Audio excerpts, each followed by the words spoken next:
कि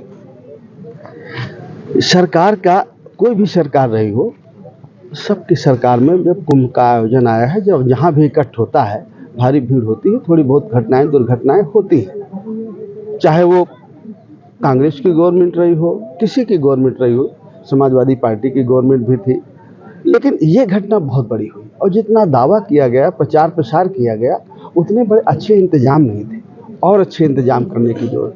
जैसे 144 साल का नाम लिया गया है, आप ध्यान करिए, आज से 20 साल 25 साल पहले कुंभ हुआ था तो भी हमको कहा गया था 144 साल में आया है। आपने इतना प्रचार प्रसार किया 144 साल का, 144 साल का, ऐसा है नहीं। 12 साल में कुंभ आता है।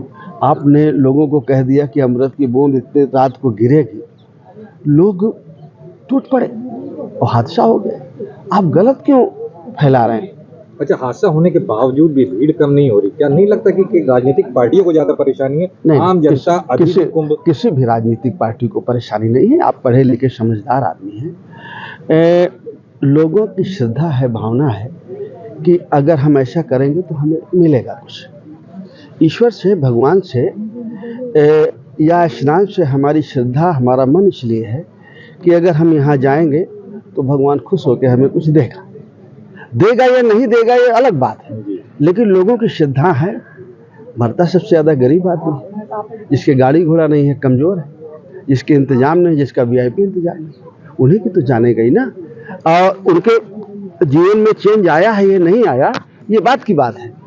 लोगों ने ये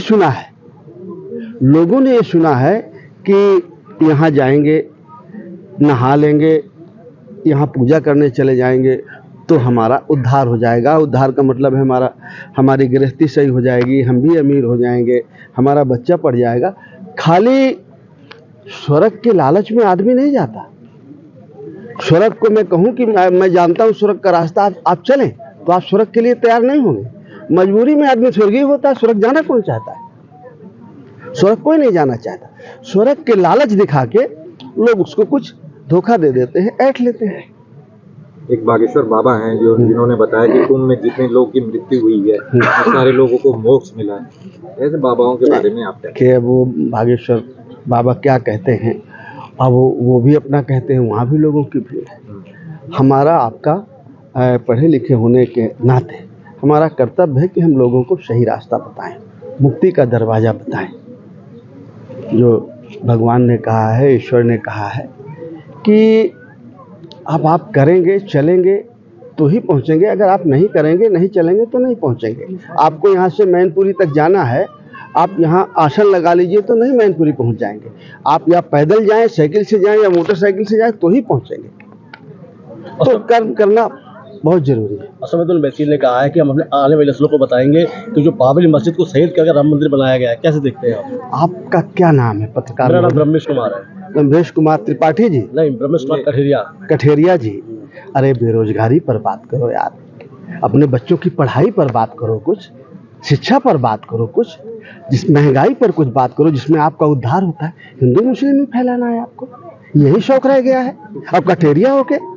नहीं बाबू, ये लोकसभा और विधानसभा में ये चर्चा का विषय, लोकसभा विधानसभा में कानून आप लोकसभा में बनते हैं, तो ऐसी चीजों का आपका नैतिक, आप बड़े नेता हैं, आप जिम्मेदारी मैं इस कैटेगरी का आदमी हूँ कि हमारे देश में हमारे आने वाली पीढ़ी के लिए अच्छी शिक्षा हो, एक समान शिक्षा हो, पढ़ने के बाद उन्हें रोजगार हो, किसान को खाद बीज सस्ती मिले, उसके फसल की उसको सही कीमत मिले, बिजली की व्यवस्था हो उसको सिंचाई के लिए, उसके कर्जे, जब हम कुछ लोगों का 16 लाख करोड़ रुपया माफ करते हैं, 16 लाख करोड़ रुपया कुछ लोगों का, सबसे कम लोगों का, और पूरे देश के किसानों का कर्जा 13 लाख करोड़ है। पूरे देश के किसानों का कर्जा हम नहीं माफ करते हैं। तो किसानों के कर्जे माफ हो और आगे जब किसान को कर्जा मिले तो ब्याज रहित मिले, ब्याज न लगे उसे।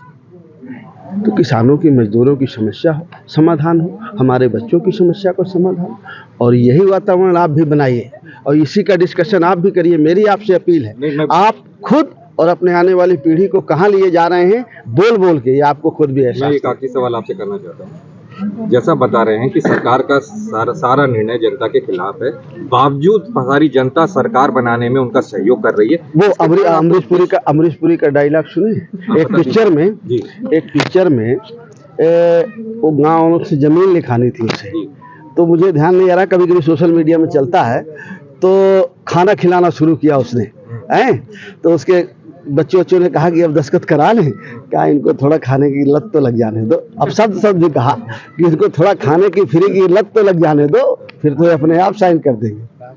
तो वो जो कर रहा है अब राजा ही अगर ऐसा करेगा तो क्या करेंगे। 27 की क्या रणनीति है? 27 की रणनीति है कि हम लोग पीडीए के साथ हैं और हम लोगों की कोशिश है कि भारतीय जनता पार्टी हारे और समाजवादी पार्टी, जन अधिकार पार्टी मिल करके सरकार बनाए।